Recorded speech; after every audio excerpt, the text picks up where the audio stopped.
As a student of psychoanalysis, you'll understand why I want to start with your childhood. Can you tell us a little about those years? Mother, father, both were resolutely atheists. I remember once when I was in my early teens, my father caught me reading a Bible. I was buying books already, and he sat me down and tried to convince me how this is all nonsense, blah blah. He was terribly afraid that I would be seduced by it. I was shocked. Like, if he is really an atheist, why is he so worried? Has he some doubts? You know, a psychiatrist who has specialized in the psychology of suicide bombers told me that they have enormous doubts, and it's as if by acting out, they will prove to themselves that they really do believe. But what fascinates me is the opposite. The atheist who, in effect, in his daily life, believes much more than he would be ready to admit. I like that motif that today we are not simply non-believers, but our beliefs are materialized in our rituals and so on. You can have beliefs that function socially, because people obey them in practice, though no one is ready to say, I really believe. I'm tempted to claim that even in medieval times beliefs were not so direct.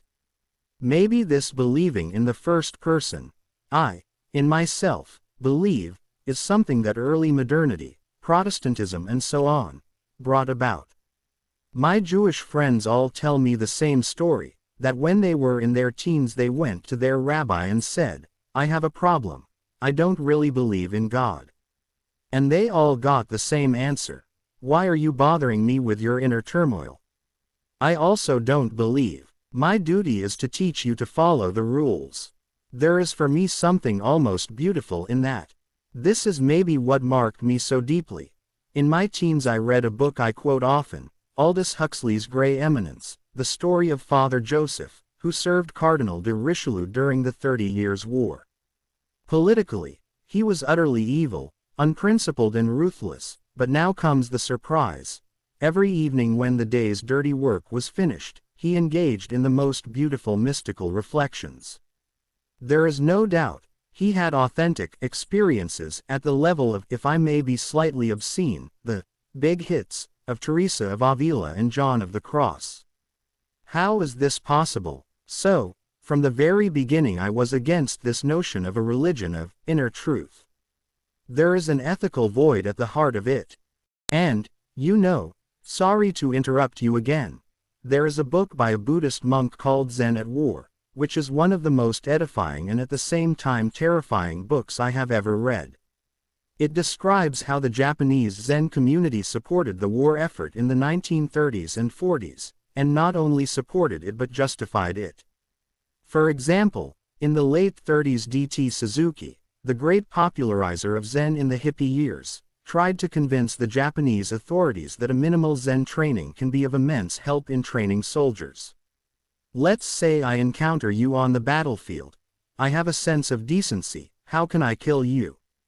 Suzuki says, yes, but I feel like this only if I remain in this realm of illusions and I think that you and I are real persons. But if I see that we don't have selves and reality is just a dance of appearances, it's no longer a problem. The sword in my hand is simply part of this dance and somehow your body falls on it and it has nothing to do with me.